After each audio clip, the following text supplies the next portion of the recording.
chairs are different heights. I know. Makes sense to that. All right, we'll go ahead and get started. You guys want to go through, introduce yourselves? We'll start with you, Greg. Greg Cunningham, been here since December of 2020.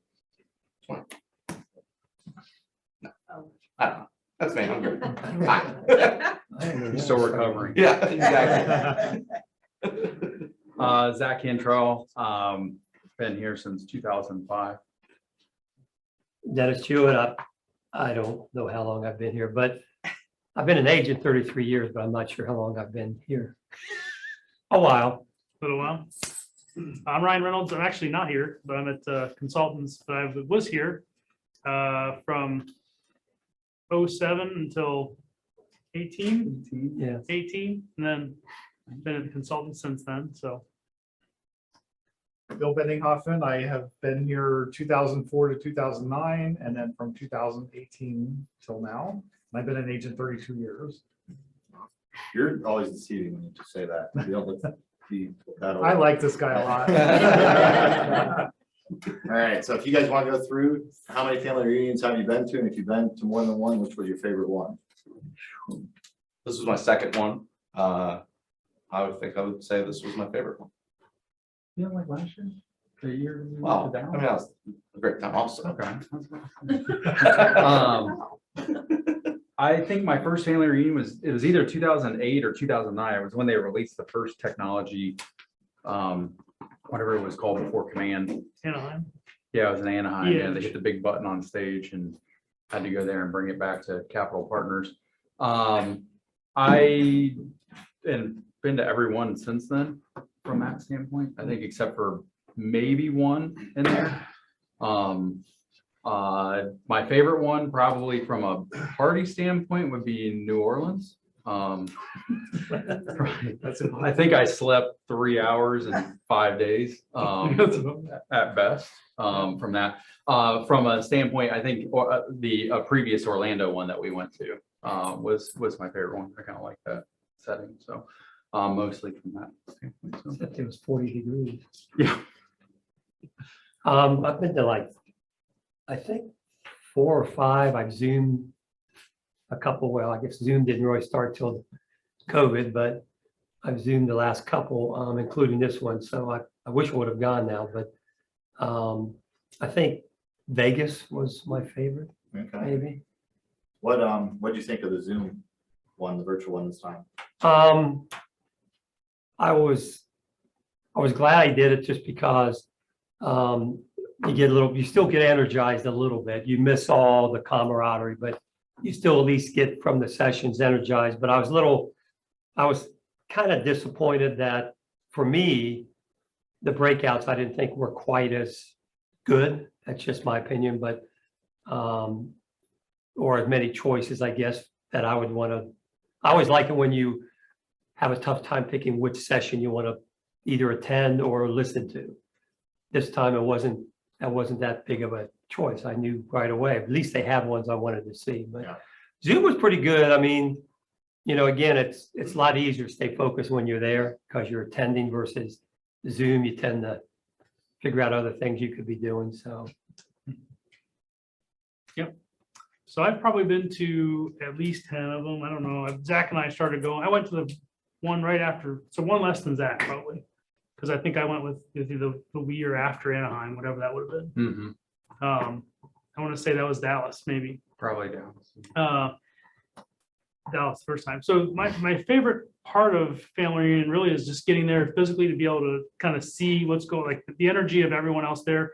The first time I went, I was just shocked at how many people were there because it was probably 20,000 the first year I went.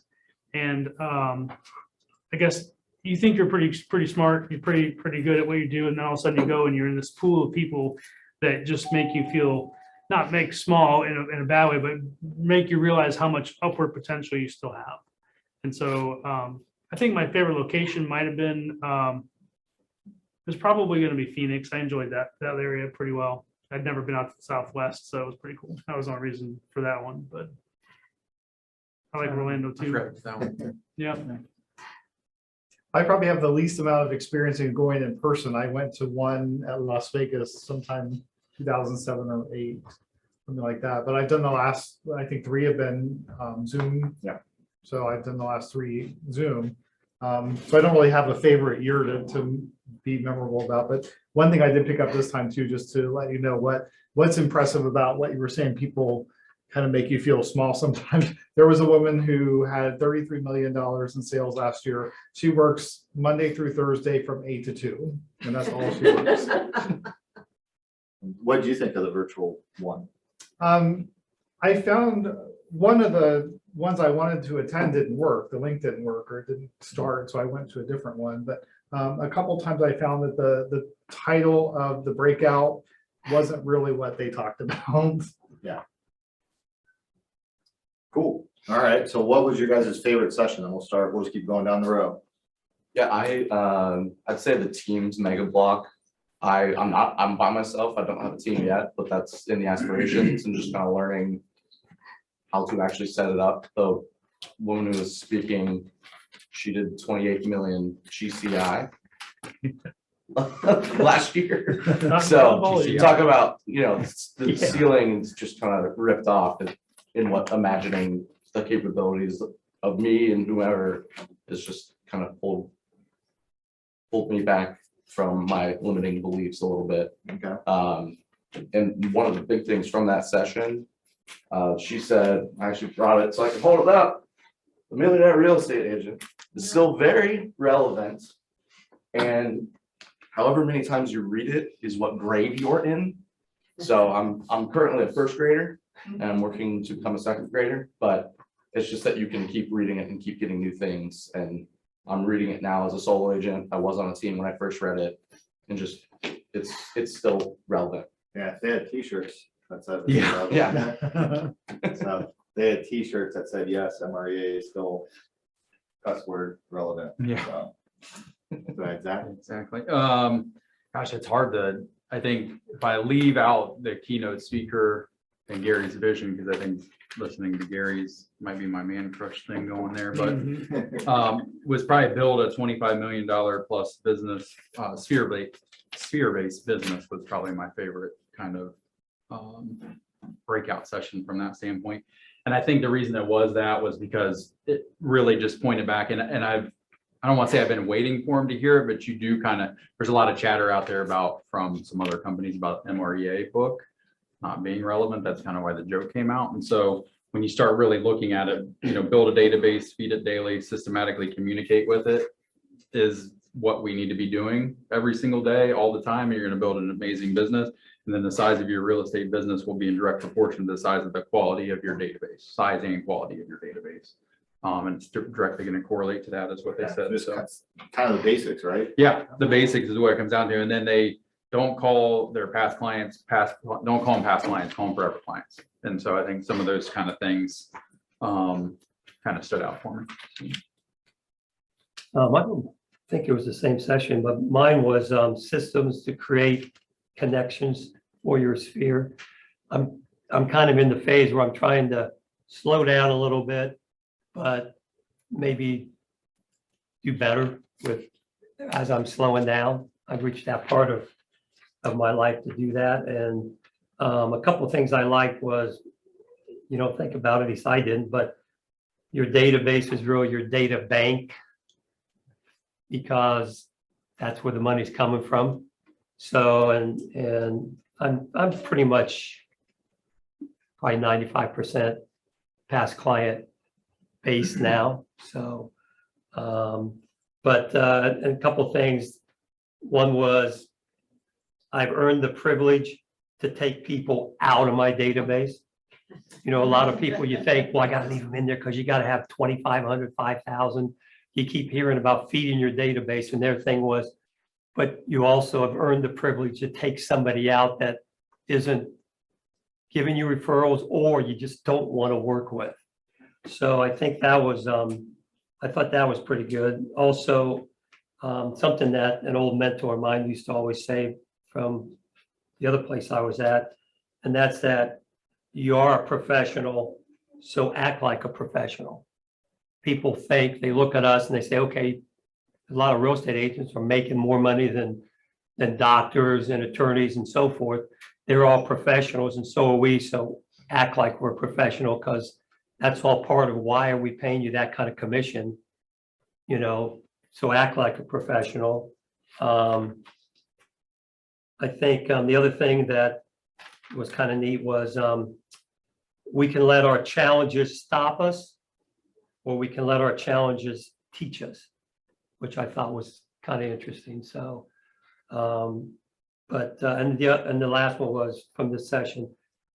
People won't care how much you know until they know how much you care. I thought that was pretty good. So, So I attended mostly the expansion systems breakouts. I have a team and we have about 4 agents, 3 or 4 agents right now. And so I'm looking down the road a little bit farther. And so one of the things I do like about family is that it gives me an opportunity to expand my thinking. And so I went to the expansion with the idea that it would expand my thinking. And so the one was called Expand with Speed and Scale. That's Cody Gibson was the presenter.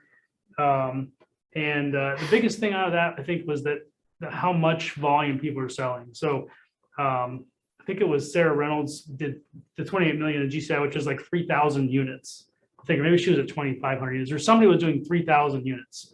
And thinking about, we did like 110 or 120 last year, which feels pretty good until you like literally the expansion thing. Did you go to the expansion ones? You started saying, yeah. they literally were saying, well, when you get to sell 100 or so units, you feel pretty good about yourself. Then you realize that, they literally were talking to me and saying that, yeah, it ain't nothing. So you should probably keep working. But some of the things that were really interesting in there were, one of the big questions you have to understand is how far do I want to go? And so you have to define, like, not everybody should do expansion. Not everybody should have a team. Not everybody should do even anything with an agent, with a second, an admin or anything like that. And so you really have to define where you want to go in order to build the plan, which seems kind of simple, but that's the starting place.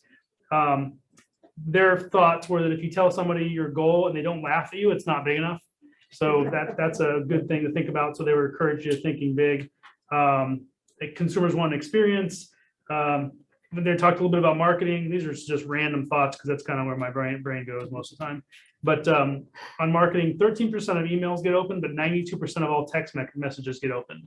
So if you're communicating primarily through email, you're probably missing a boatload of people you should be texting instead of calling. Well, call is probably what, I don't know what the number would be. People answer phone, maybe, I don't know, it was really low. But in fact, they used the stories like I call my dad, or my dad, this guy was a dad, Cody is a dad, and he called his 16-year-old son. Son didn't answer. So he like but he texted him right back and said, "What do you want?" And he said, "Well, I want you to pick up the phone." And he said, "No, what do you want? I can text you back." And he said, "I want you to pick up the phone that I'm paying for."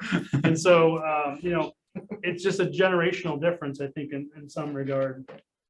And I think that was most of the things from that one. Expand locally first, expand plane ride next. And I got a bunch of other notes, but I'll probably talked enough, so I'll pass them on to Bill there. I think I got the most out of the keynote or Gary's speech as well. Like, he was really dynamic, and he there's so much stuff that he says that's it's simple, but T-shirt it's worthy. yeah, that's true. One thing I heard over the course of the time was, if you're not moving forward, you're afraid. I thought that was very powerful. Be a pioneer, not a follower.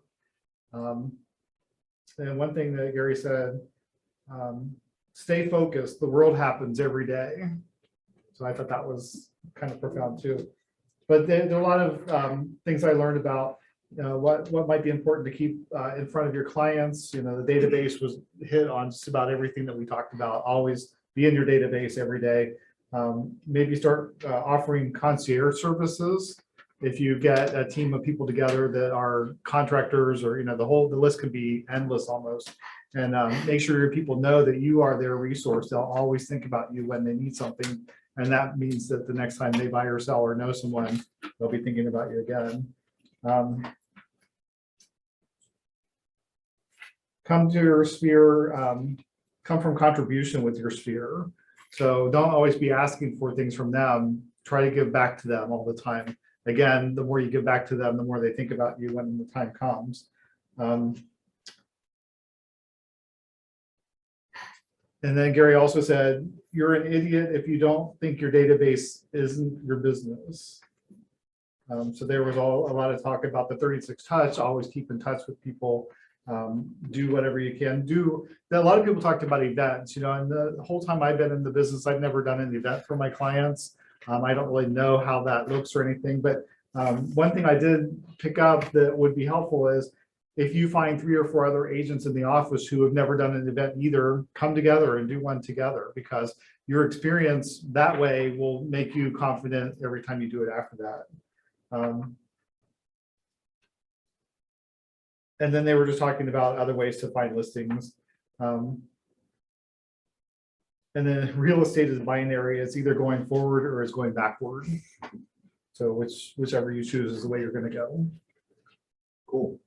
So a lot of talk about databases, right? So, and there's a lot of talk, he used the word stellar as far as providing an experience for your clients or your forever clients. What are you guys looking to start implementing from it? A big takeaway that you had. Implementation for me is how important coaching is. I have never had one. I'm going to get one. But every person I talk to down there has a coach. And I'm probably one of the least producing people that were down there, it seemed. It's just everybody needs that accountability and somebody to guide you on the way for things that you don't know. And I will also say just the openness for the people in our office to share their wealth of knowledge is something I didn't experience in other situations. And that's just something for everybody to take home here is walk around the hall and ask questions. People will give you any answer you want. And just spend time here and listen. And that's going to go a long way. Fun fact I learned over the weekend, Mark King used to be Brian's coach. So, Wow. Oh, really? yeah. Wow. That, So things from here, they kind of echo. I had a maps coach for, I don't even know how long, 4 or 5 years probably. And then did some coaching myself, and at that point in time kind of dropped the coach. So what I realized I need is, I also run another company now, and I realized I need a business coach rather than just a real estate specific coach. It's kind of somebody to kind of be in between running multiple businesses and trying to figure out how I fit into all of that kind of stuff. And then I also took my 17-year-old, who will be 18-year-old son, with me to the family reunion too. So it was his first experience because he's skipping the college scene and coming right in here to Capital Partners and getting into real estate. So I kind of had to, I was kind of thinking on 2 different planes is what the business has done for me in the last 23 years, but then also how does it look to bring him into it. And so on the best place to do it is on the plane on the way home, because as soon as you get back here, life starts happening and you lose that, get up and go that you had while you're sitting there. Gary's talking to you and your face, like, yeah, so I'm going to do this, I'm going to do that. But some of the things that I said is we're going to revamp our buyer and seller roadmap to create more of an experience from that. So that's one of the things we need to go back through, and how do we create that roadmap for them to get the experience that people are looking to get out of us at that point in time. And then some new business as far as we had a logo where, and then implement a net promoter score, which is a net promoter score is what we do it at Smart Level, which is my other company. And that is a follow-up call to the customer to say, hey, how did we do? What did we, on a scale of 1 to 10, what is that? And then that number is what you put in your net promoter score. You want to be at 10. So we're going to implement the net promoter score.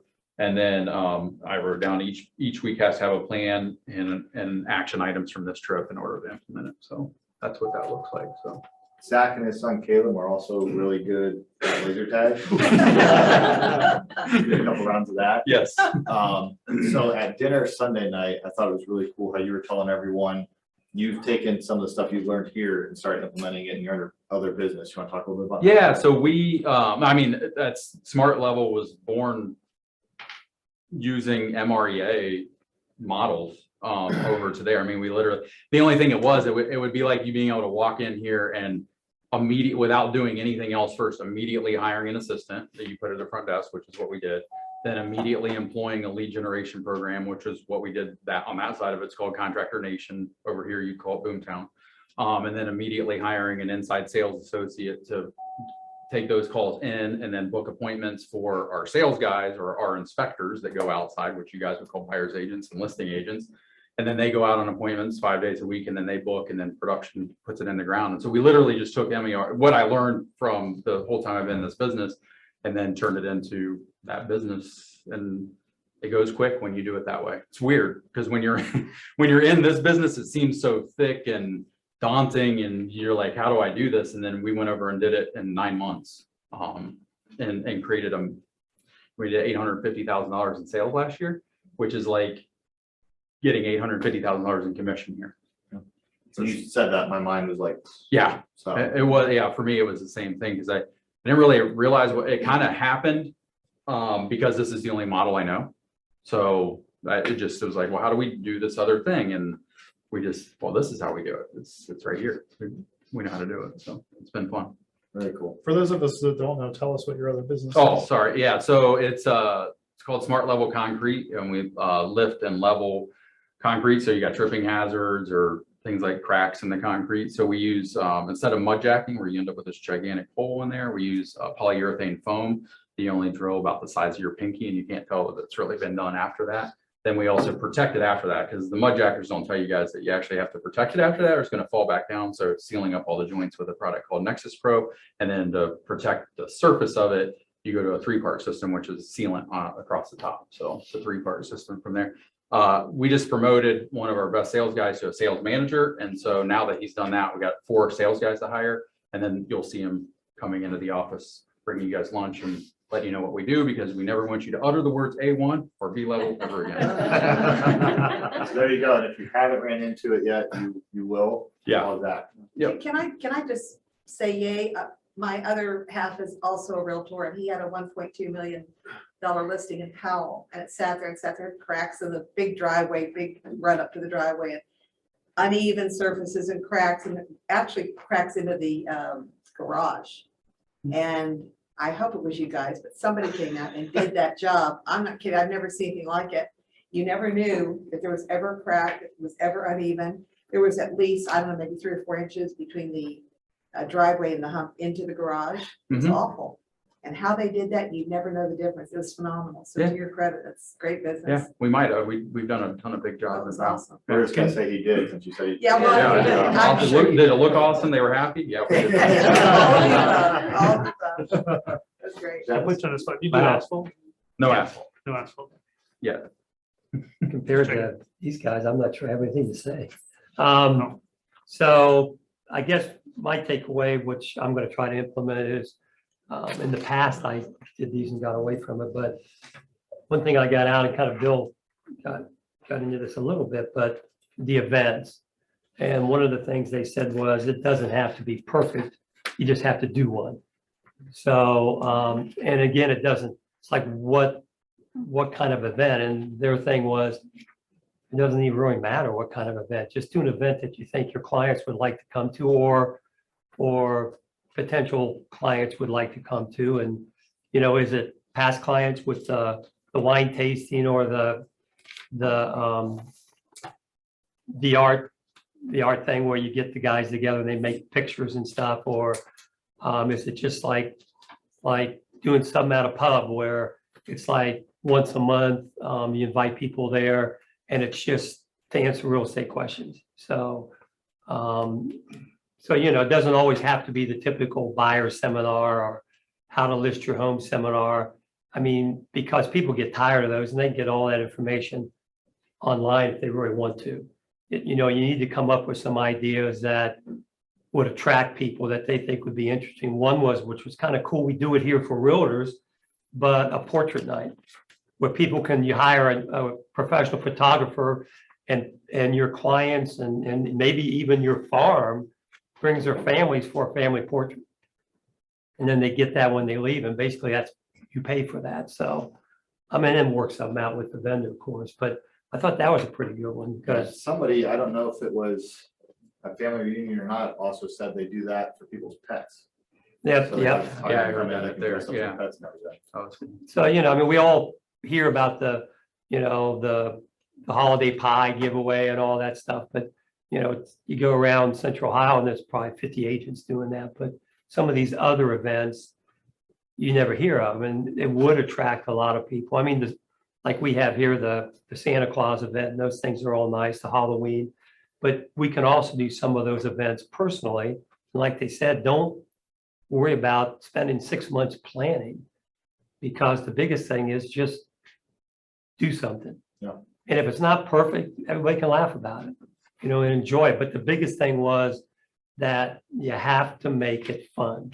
If it's not fun, then that word gets around too, and they won't attend any of your events because, that Jewett guy, man, his events are horrible. Don't come to those. So, you need to make it a lot of fun. So, I think that guy that said that about the photo event, I think he did it, or there was a girl that did it the first time.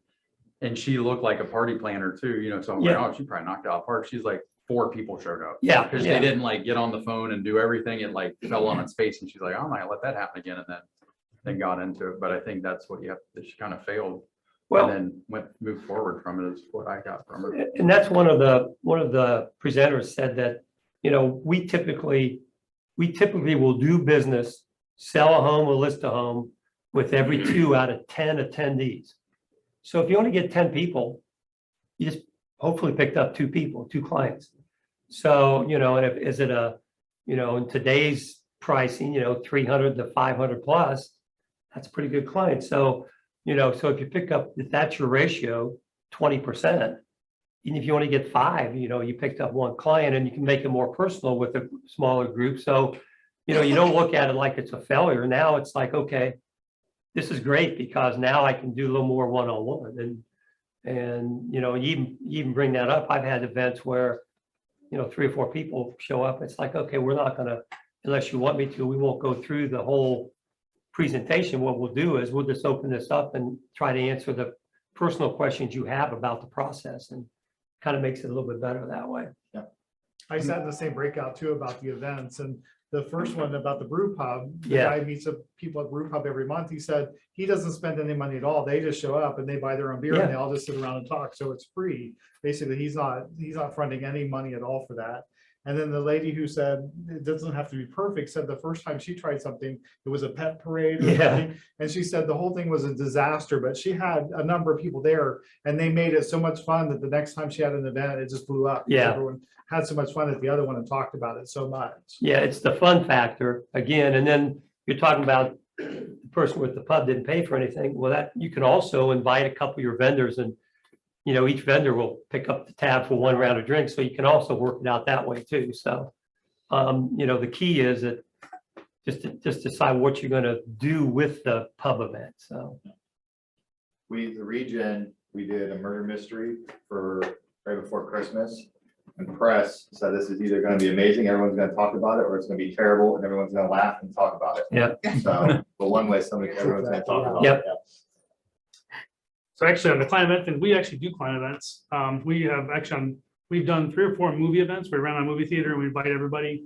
We actually have one come up April 9th. We do the photo event thing. We do it in like the October timeframe so they can use it for their Christmas Nice. pictures. And it's a great event because you just pay for the photographer and find a photographer to sit there and shoot some photos, and people love it because it's them. Of course, they love it.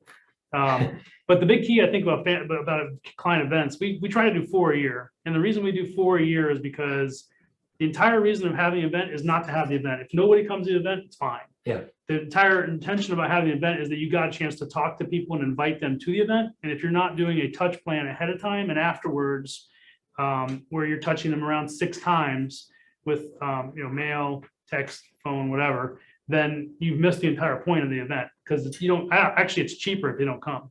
But for most events, not all events. Some of, For the record, Ryan touches his clients. yeah, right. Few, but not all. But so the client event thing is great. I had done that from gotten that from a previous family reunion, and we've been working and implementing that, and it makes a huge difference. Our database business went from about 40% to 60% in terms of the percentage of our business. Other things on the database wise, you know, obviously the 30, 60, 90 and all that is not 30, 60, 90, the 36 touch is really important. And I guess this was kind of from the actual, the happiness piece. So one of the keynote speakers was the author of the book, The Happiness Advantage. And he basically said, well, there's two things I want to say. So earlier, Gary kind of had foreshadowed, maybe, if that's such a word anymore, that they were going to talk about that. But he had said that relationships, where is it? We're about 95%. So when you did a study of happy people, sorry, it's up here somewhere. Have I the love that actual you have number. the old school. Yeah, I don't mess around with them. I mean, you know, you guys, most of these guys are old school except Zach. Well, of course. It's like shorthand. This is shorthand. Just electronic. Well, paper, the nobody problem is uses it. it's dark in those places. Like it was actually darker this year and I couldn't, now I have glasses, but I didn't have glasses with. So, Still in the denial phase. yeah, I am still in denial phase. It took me 2 years to even go get the glasses, but, I'll find the number. But in any case, well, the whole point of it was that, the vast majority of people who are happy have great relationships. And the relationships of the people around them are the reason for their happiness. And the Happiness Advantage book basically talks about the people who are successful that are happy are successful because they're happy and not the other way around. So you have to fix yourself from a relationship standpoint first, and then you can be successful rather than the other way around. So, but that was just a couple of little adds, I guess, to the database piece. And I think that's mentioned about the 93% open text message or 92% or what it was. And then there was one other line in here, and again, I can't find it. I just saw it. Maybe it is. I put a box around it this time. I think it's it. But he said that it's not it there. But he said that not everyone has to matter all the time, but everyone can matter some of the time, or something to that effect. Where just because somebody's, you know, in your life doesn't mean it have to be important right now or all the time, but it can be important at some, or important over time, is what he said. So I'll have to go back and find the notes were greatly organized. No, I think just mostly my biggest takeaway from all the different breakouts was about your database. You always have to be in your database all the time. I use Command for the transactions right now, but I don't use it for the smart plans and all of that. And I really think that's my first focus when I get started here is everything's going to be shifted into Command and we're going to go 100%. I think every agent, because I did a lot of the solo agent things where the people, it's a solo agent, sometimes they have admins, sometimes they have buyer agents, but mostly it was a single agent focus, and they all talked about Command working well for them, and then they all use it. I know a girl who can help. First on my list. So the vision and state of the company, I heard a lot of that over time. But he talked about less than 4% people underwater now. What were some of your takeaways of the vision and state of the company? Let's see. Well, Gary has great vision. No. he's Yeah. really good vision. It was Doesn't early in the morning for. It was early. It was early that day, but they're continually trying to get better and grow and do things differently. I guess was that speech that the military they brought up for that? He brought that up, yeah, at the end. Okay, so there's a military division that they're starting, KW, and really that was a big piece was all of these different groups that you can join within the company. There's a YPN group to join for networking. And that's just, they're continually trying to get better and not just be stagnant and trying to have foreshadow to beat everybody else, A lot basically. of apologizing for Command and the hiccups with Command before Yeah. too. wasn't Right, there? right. So.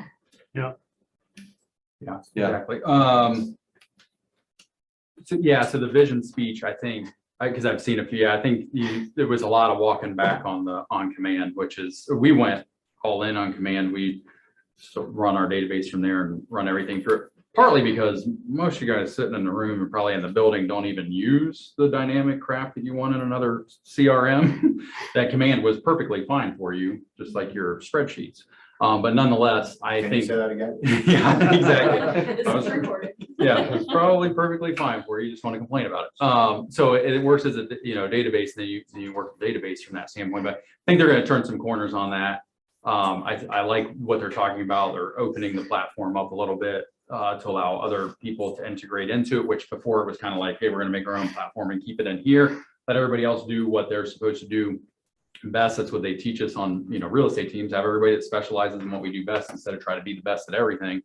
And so I think we're going to be the best at being the platform where everything plugs into and having that. I like the new, Mark King as president. I like, I forget the guy's name that took over technology. But he- yeah, I think it looks like they have a great plan from that standpoint. From the vision, what I always listen to at the vision leaders, what I think is you got to listen for what Gary's saying, because Gary called the shift in 2009. He's seen that coming in like 2006, 7. So you had about a two-year time frame to lead into your business what you were going to do. Like, hey, what adjustments I'm going to make based on what he's saying. And if he was saying buckle down at that point in time, lock up spending, don't, back off marketing and go, instead of being marketing based and prospecting enhanced, he wanted you to switch to prospecting based and marketing enhanced, because that changes your money from that standpoint. So if you listen to what he was saying here, that's what I went there to listen. Like, what was he saying? And I think what he was saying, pending Russia doesn't get invaded, which should happen last night. Yeah, right. We should stay pretty even where we're at and kind of continue to go up the same. There's really no reason to pull back, because the fundamentals are here. It's not a bad mortgage market that's caused this. It's the reduction in inventory that's caused this, and a multitude of other things. So it's what I've been saying to all of my clients for a long time. We're fundamentally a sound market right now, because there's nothing causing it outside of just normal economics. And I think we got to take that to our sellers and to our buyers and sellers and understand. And he said this: we get paid to bring perspective to home buyers and sellers. That's what we get paid for. And then if you explain to home buyers that are maybe on the fence right now, is like, hey, if you're planning on staying in your house for 10 years, you can take that chart that was up there and you can take any 10-year segment and you can say, okay, let's look at this 10-year segment. Let's look at this 10-year segment, when 2009 happened. Let's take this. You can't take any 10-year segment when the houses did not appreciate in that point in time. So those buyers and sellers that you got going, oh, I don't want to do this right now, you can reassure them that, like, hey, it's 10-year segment. You're not going to plan the up and down of this. And so bring that perspective to them and you'll probably sell more. So. Yeah, I thought it was cool. He said, as far as a bubble, no, we're not in one, but we may be starting to blow one. Yeah. As far as, if we start to get fancy with the lending and all that kind of stuff. So I kind of fell apart on that a little bit, because I planned on watching the recording of it. I had something else that came up that I had to do. So, but a couple things. One that I picked up through the process was that KW is going on the offense. Kind of like that. So, and we're going to be more aggressive about doing the things that we're doing. We talked about command. I kind of like the idea that you can go all in on command, or now they're really working hard on making sure that most CRMs now will merge with command and work with command. So for the people that have been holding back, now you should be able to utilize a lot of the command functions. Something else that came from a different session I'll talk about, we'll talk about positive things, but I don't know, Bill, if this was one of the ones you heard too, but somebody talked about the 21-day positive journal. Did you hear about that one, or one of the sessions? But That was in the keynote. yeah, so if you write in that journal every day for 21 days and you have changed that mentality to a positive instead of whining around. And he talked about going deeper on it too. Not Yeah. just writing, I'm happy today because I live in a house. Well, what's something specific Yeah. about that? Digging deeper into it. It is, and I always relate something that's kind of real eye-opening, and I had a good friend that I did some events for actually, but he was dying of cancer, and just a young guy in his 40s. He used to be the baseball coach at Thomas Worthington, and he had a saying that he said most people complain about the daily grind. I look forward to it. And what he meant by that was, I have another day on this earth that I'm alive. And if you think about that in perspective, we whine about stupid things. And he would be very happy to have those stupid things happening, because, it just meant that he was able to do them. So if you look at it that way, everything ought to be positive. So, If you haven't seen the vision speech, I know it's not up on it's not up Not on yet. KW, but you can actually find it on YouTube already. oh, It's good. like literally on, so if you go to YouTube and do Gary Keller Vision 2022, I saw there's, in fact, I was watching it again because I was going to do another event tonight. Is it like the old school when you used to? No, I remember seeing those. Yeah, you get the, Somebody did a screen record, I think is what it was, but I don't know why that's legal to do, but anyway, they did it. It is released in the Nick Baldwin Facebook group too. Oh, was there it? you go. Yeah. is it? Okay. Okay, so yeah, so the biggest thing I think is if you are a real estate agent, you should definitely watch that. And most of you guys are real estate Yeah. agents. Like you should watch it like 4 or 5 times because you need to understand the numbers. The big thing I took away was not a bubble. And like if you look at the inflation numbers, I'm looking at my phone because I got the numbers on this, but specifically what it talked about was a car from 1989 through 2021 was 15,350 and 89, and 2021 the average car is 46,000. That's a 30% real change from 1989. So even for adjusting for inflation, that would have been a $35,000 car. So gasoline basically up 50%, 56%, which I'm not going to go into the details, but a mortgage is actually down 24%. So the affordability of homes now is still higher because interest rates are so low that the message I think you should take from that for your clients is that if you are looking at buying in the next few years because interest rates are on the way up, you need to do that now. And this is exactly the data that shows you why you need to do that. Also, real estate's a phenomenal hedge against inflation, so you should buy it for that reason. But that was one takeaway. The trouble with going last is everyone's already hit all my Yeah. points. M&M you. So Sean Aker was the keynote speaker. What do you guys think of him? Talk really fast. Yeah, he did talk I want to fast. listen to him on like 75% speed, I think, again. That it's published. Yeah, be about. I thought he was really good. One of the notes I took was write 3 things in the last 24 hours that you're grateful for. Just kind of going in towards gratitude and being happy about just little things that happen each day. It's not just, like you said, I live in a house. It's like, oh, well, I really like the way my shower works this morning. Just like really specifically celebrating little things. And then each day, take 2 minutes to text someone you're grateful for. Yeah. It's 2 minutes. You send a text, and that could be your most engaging back and forth of the day. So. I did that with my mom. She asked me what's wrong. Yeah. Are you dying? Yeah, that happens. Am I dying? From the keynote, so I keep a gratitude journal, but it changed my perspective on how I should do that. So each day I'll write 10 things I'm grateful for in the journal, and then I'll kind of do my affirmation. I'll write my affirmation out at that standpoint.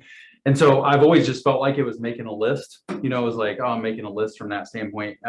What he changed my perspective on was actually thinking about not just what I'm grateful about, but maybe what I was grateful about in that day or the day before that. And so what he explains in the happiness side of things is that it teaches your brain to search for that stuff. So instead of just getting into the monotonous, my family, my business, my ability to do business, all that stuff, you're actually having to scan yesterday and think about what you were grateful for in yesterday's moment. Then what that evolves into is after doing that for 20, 40, 60 days in a gratitude journal, now it teaches you to scan you're using that scan on your day. So you start to look more towards grateful things that are going on in your life on a daily basis, and it kind of changes that perspective. And that was, they talked about a mirror neuron experiment, which is when somebody yawns in a room and then somebody else does it, it's literally neurons firing off in your brain that tell you to do that. So if you smile at somebody, they're likely to smile back from you from that same way. And my son, once he figured out the lights on the side of the streets, all said do not walk, like almost all the time. You'd have to stand there I'd still be standing there waiting to cross the street if I waited for it to turn to a walk. And we were walking through that one, it was the 4 of us going to laser tag. And there was a group of people standing there waiting for it. And we walked through the group and they literally followed us through. And I was like, Oh, that was that neuron experiment that just happened right there. They like just, we walked through the group right through the middle and they followed us right out into the street, whether they were gonna get hit by a semi or not. They didn't even think about it. They just followed us right out there. And so he talked a lot about that kind of stuff. We didn't So, jaywalk. and kind of did, but it was, you were supposed to. So I think, yeah, I think that was, and then you can pick up negativity just like secondhand smoke, you know, like in Yeah. a room from that standpoint was what he said. And so I think that was, I got a lot out of that. It was good. I really liked him. He was good. Yeah, I thought he dropped one-liners at perfect times. He did. He really did. He did talk to, I mean, he was talking way too fast for me. It was like wearing me out. Yeah. I to- fell to a asleep certain during those extent. ones. Yeah, but it was good information, so Yeah. it kept you there, you know, it kept you going. Like usually if somebody talks that fast and it's not good information, I'm like, oh, I'm going to lunch. I'm kind of, what Bill said was everyone's saying the same thing that I thought about, but I think at first, when he first started talking, I thought, wow, I don't think I'm gonna like this guy, because, you know, just when he first came out and he even said he was nervous, and he did look kind of nervous, then all of a sudden it was like, that was just his normal personality, and like Zach was saying, I actually quit taking notes because I couldn't keep up with what he was talking about. But the biggest things I got out of there was the positivity and you know, being positive to your clients and other people, letting them know that you are thankful for them. And I actually I called up my mom, who's 94, and I said, you know, I'm so glad that you're still here and so forth. And her first comment was, "Who is this?" So I'm like, "It's me, Mom." So, but the point was, I made sure that I did that. And I think with clients, that's what I said before about your clients just want to know how much you care. I think that kind of came out of that as well, is that's all, you know, they just want to know you're there for them and you really care, not just want to sell them a house. So I took a couple of other notes, but then I kind of stopped too. But one of the biggest things I thought is optimism is a high indicator of success. And they said it was higher than something else that was really important. And He was smartness. higher than smart, yeah. Higher than smart, optimism.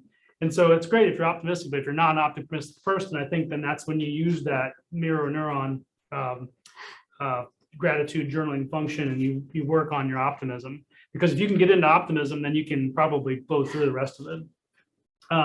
He also talked about success being a moving target. And if you keep telling yourself, I'll be happy when, then you'll never be happy. And that, because those goalposts just keep on moving. Let's see, this is where I stop right here. When the brain becomes more positive, every indicator goes up. So all the indicators of success is one of the things. I think that's really the biggest thing, other than what they said. I wrote something about Hill and Firefly. I don't remember those studies I was going to look up, I guess, but that was what I had. So He talked about a big tree with the fireflies, right? Mm-hmm. Yeah. oh yeah, That was that's the- what it was. that was Yeah, The hill was, if you're standing there looking at a hill with somebody, yeah. it's easier to conquer Yeah, with people than by yourself. by Yeah, yourself. Yeah, I think exactly. a hill, standing at the base of a hill looks If they did a 30, study on well, that, I'll make right? up anything that you guys will believe me, but 60% bigger, I think it was right? 61. Actually. Yeah, 61%. Yeah, I think that's right, it was 61. Definitely 61% bigger than if you're standing there at the base of the hill and you need to go up it with somebody standing next to you Yeah. from that standpoint. So, yeah. Pretty cool. Yeah. You have anything to add, Bill? I think my summary on all that is everyone, he was talking about everyone should have a positive attitude looking forward and always be positive and think positively even on negative situations, and that'll just help you with your confidence level. What questions do you guys have? What type of database do you guys use? It sound like y'all use pretty much Command, but what is your process that you use in staying in touch with your database? You do texts, postcards. I mean, how do you, what's your process that you use to stay in touch with your database? The Any- 36 touch, Specific to, or like specifically to one of us or? just anybody. I actually don't use one- Command, but Yeah, I was gonna say, Ryan, why don't you take that? Because I know you probably Yeah, have more so- systems around. we have a 36 touch. We use Chime as our database that we use right now. It's basically what Command wants to be, but it's not there yet for a lot of the pieces, but it's really expensive. So Yeah. Command will be there soon, I think. So the things that it was promised to be able to do in the beginning that it couldn't do was what caused us to go to Chime. But then Chime's cost will probably cause us to go back. But to answer your question, so the 36 touch is probably your best thing. And what that would be is a combination of, we'd send a monthly email newsletter. We do a postcard to their house. We do the 4 client events a year. I'm trying to think of all the things. And there's a bunch of the, I don't call it touches now, that are things associated with that. Phone call, yeah, the 4 phone calls a year. And they say basically, I mean, this is from my previous family reunion, but if you do nothing else but call your clients twice a year, you're doing, I think Jay Papasan said this one time specifically, I remember him saying it. You're doing is, I mean, you're gonna get 90% or 80% of what everything else in a 36 touch will do if you're just sending them. Like you'd rather do the 2 calls than do the other 34 touches a year, so. Does anybody use Twilio? Because I know the text is phone Yeah. calls, emails, nobody opens them up. Phone calls, a lot of times. Well, if you want them to open the emails, you gotta send them the emails that are relevant to them. Yeah. So sending Yeah. them the neighborhood nurture, like where they live, everybody is interested in their house. So the one through command is actually pretty good. I'd do that one, as long as it stays Okay. going, because it kept. Yeah, turning we have a off for huge us. open rate on that, like, Yeah. Yeah, it's On the- probably on the super high. neighborhood, which one is? it? yeah, Monthly when neighborhood you, nurture. when you set up their, yeah, when you set up. The little video, No, it's the one where it basically sends them comps on their neighborhood. neighborhood.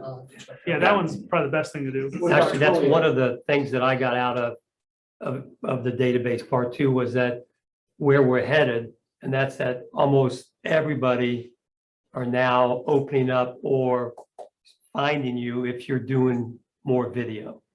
So even if it's just a 1-minute market update or whatever, and I mean, funny story, I just got an email 3 days ago from someone from my sphere, and I've worked with all their family and I helped them 7 years ago, and the header on the email, all it said was, "Are you retired?" Like, so I got right back, called her up. I said, "No," I said, "I'm You not." sure I read said, "I that? just helped your uncle for the 8th home." Hmm. And she's like, "Oh, good," because, the 2 nights later, we sat and wrote a $550,000 contract with MI. So, it's just kind of like, we're ready now. And it's just the same thing, those touches. So, but I think one thing I've been talking about for the last 8 family reunions, I think Zach and I talked about it probably 10 years ago, and that was implementing and doing more with video and whatever it may be. And I may start doing like I used to, now nobody wants to think about it, but kind of go back to golf. Phil Mickelson did a Phil's fireside with a piece chat. What kind of neat idea. I think I'm going to start doing a fireside chat where I invite vendors and so forth, elder law attorneys, other attorneys, CPAs, whatever, and just sit and talk for about, 5 minutes with the fire there and talking about, touching on some items and just sending that out to everybody and making sure it's posted everywhere. So, but they were saying that even if you don't want to do it, that you're really missing out if you're not using all the different social media better and doing it with video, Instagram, everything, doing it with video, because that's what everybody right now is looking at. So, I think what you're asked, there's probably all of us do different things from that Yeah. standpoint. I do a lot of networking. So a lot of mine is new business, then I get repeat business Yeah. from the new business that is in there. But whatever you do, it has to be consistent and Yeah. persistent Yes. over a period of time. Yes, you No have matter to what, do like it. you can't do one video, yeah, fireside chat, and then never do Stop. another one again. You can't send one postcard or 2 postcards. You have to send those contact postcards for years on Yeah, end. right. Like our client, Matt, we send a little tiny magazine. It's like 6 or 7 pages from that standpoint. And then we've been sending that thing for, I can't even remember how long. And it's about the only thing that I do consistently. So it's got to be the Yeah. reason that people call me and say, "Hey, you sold me a house 10 Yeah. years ago. Do you remember me?" I'm like, "Yeah, of course I do." and that's kind of the trend. I'm looking at Joe just walked in and I'm thinking 30 years ago in the RS training and CRS, it was the same thing. First thing they taught you was when you do your marketing and you touch your database, whatever, you need to be consistent. Be consistent. If you're going to send a postcard every month, do it every month and don't stop. you're gonna do it every quarter, then do it every quarter, but don't stop and then try to come back because it's like starting all over again. I So, think you're retired. yeah, well, they think I'm retired, that's right. The big thing is you can't trust yourself. I mean, Yeah. I'm an engineer by training and I'm very analytical and I feel like I'm pretty smart, but I can't trust myself to do stuff. So like Sensations is the name of a Yeah, postcard company that's a that'll good send one. a postcard every month. So if you want to sign up for that, you just put the person in there and once you put them in, they keep sending stuff Yeah. to them. And it's cheap too, Yeah, actually. it's like, I don't know, buck a card, maybe Yeah. less. And then the neighborhood nurture is a big thing. So I'm a big fan of systematizing things so that they get stuff whether I remember to do it or not. And what about the Trillio? I mean, it's a tool, it's a text. I mean, it's connected command, so you can use it through that. Yeah. Yeah, you just turn it on, I and use- put money in the account. Yeah, it's no big deal. I mean, if you want to send mass texts that way, is what you're looking for? Yeah. People can tell it's a mass text too, so just be aware of that. Right. I do, what's the thing where you drop the deep voicemail? Not bomb. Slide dial. Slide dial, yeah, I'm gonna Yeah. do slide dial to so slide dial basically is where you dial, you record a message and it drops that message on everybody's voicemail. But they also, I think, have slide text now too, so it's kind of the same thing as Yeah. Twilio. Yeah, I would use them, but make sure you have fun with them and don't like try to make people think you're actually texting them individually, because you're gonna get, if you send 1,000 texts, you might get 1,000 back. So, Yeah.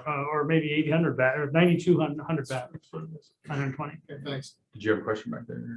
I did. You said you sent a magazine. Is that a paper magazine or an e-magazine? No, it's paper. Yeah, it's a paper magazine, and don't ask me who I send it, because Brian I asked me know, that. Oh, yeah. yeah, you know.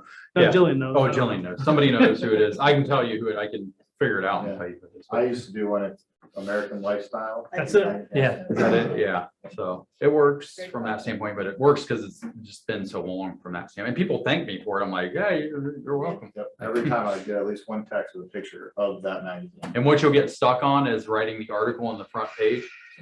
I've never wrote another article since the first one. It's Yeah. been the same article since the day one, since day one. So,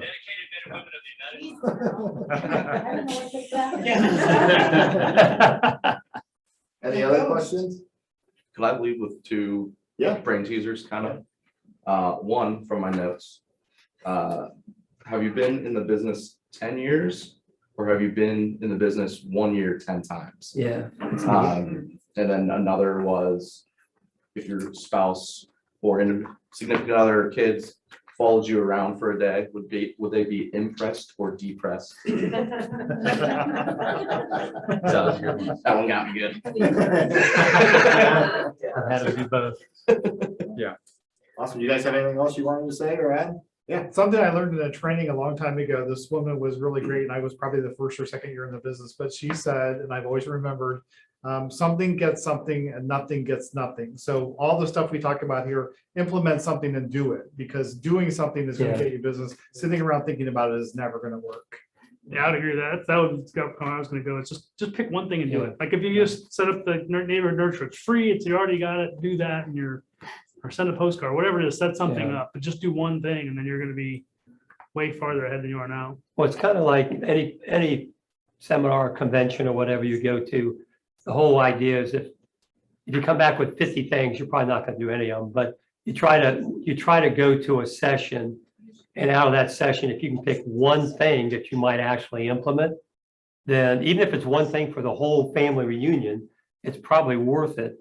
For me personally, what I wanted to get out of, and I wasn't there, again, I Zoomed it, but what I wanted to get out of it was because of the pandemic and COVID, and, you know, I'm working from home now instead of here, which I'm going to come back here. But I wanted to get energized because I found myself actually kind of feeling, even though, you know, I was kind of impressed. I'm like, I've slowed down on purpose, but in February, I've got my pipeline for this year already 5 million in volume. So it's like, oh, that's not too bad because I got the rest of the year. Do I just take it off or? But, you know, For retired, yeah. yeah, I mean, but the key was I needed to get something to get me excited again about wanting to do stuff versus feeling like I might be retired. And part of that is coming in here and getting involved in some of these presentations and so forth, just getting excited, or going to a family reunion or mega camp. But that's kind of the big thing. If I would have gone in person, like I'd be right now, like real high. I'd be like, oh, this is great, you know, and it's just getting back to that level because you do need a high level of energy to continue to do what we do. So it'd be easy to be depressed sometimes in what we do, but it's just as easy to get energized if we really try. So that's kind of why I did it. why I watched I it. use family reunion to get me pumped up for Yeah. spring and like, oh, let's go. And then Yeah. mega camp in the fall because you're like wanting to wind down at that Yeah. point in time. So then it just kind of at least mega camp gets me from August to like Thanksgiving. Before I'm like, What Thanksgiving. think of it?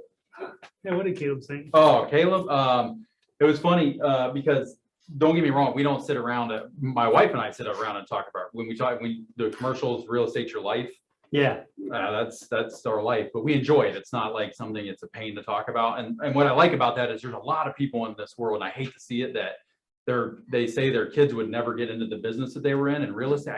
I just hate seeing that because I love this industry so much that I really wanted my kids to get in it. One of them's gonna become a nurse. I was like, she could have been a real estate agent, but she's gonna go be a nurse. So then that left me with Caleb, and he plays video games all day and doesn't even talk about it. He's like, hey, I think I'm gonna get in that real estate thing you do during the day that puts food on the I table. love it. Like, why do you want to do that? I want to make a lot of money, you know? And I'm like, oh, okay, well, we're gonna have to go through this. So his perspective changed so much. Like from the time that he got on that plane to the time that he left, he was asking me questions like, well, why would you want to give back? Like, because I was telling him about our 1-for-1 idea with it's a whole thing I won't get into now, but it's going to be our charity arm of our business. And he just didn't understand it. And then after he walked out of the inspirational morning, he literally had his idea of what charity he wanted to support at that point in time. And like, just in a matter of a few days. So I got to kind of see him grow up a little bit. And then, you know, he said, I knew I had him. I think it was day 2 when he said, I know what I'm going to, you know, I know exactly what I'm going to wear when I talk to Gary on stage when he interviews me. I'm like, What was the first question he asked you? It was, why aren't you? he said, yeah, that was tough. He asked me I think it was after you guys left Hampton Social there when you guys were going to Epcot. He said, why aren't you on stage? I was like, that's a tough one, you know, when you sit across the table from that. And so I kind of gave him a cop out, you know, that night because I didn't have time to think about it because it hit me. I was like, well, I wanted to spend more time with you guys in the evenings. I didn't miss dinners. I didn't miss soccer. I didn't miss anything. So I wanted to devote more time to that kind of, and then he kind of hit me back with, well, you know, Sarah Reynolds was on stage. She's like, well, she said that you can do both. And I was like, man, he's just not going to let me on. So then I thought about, I had to come back in the next day because I'm like, well, I didn't want him to think that the reason I wasn't standing on stage was because of him, you know, like because I had kids and a family and stuff.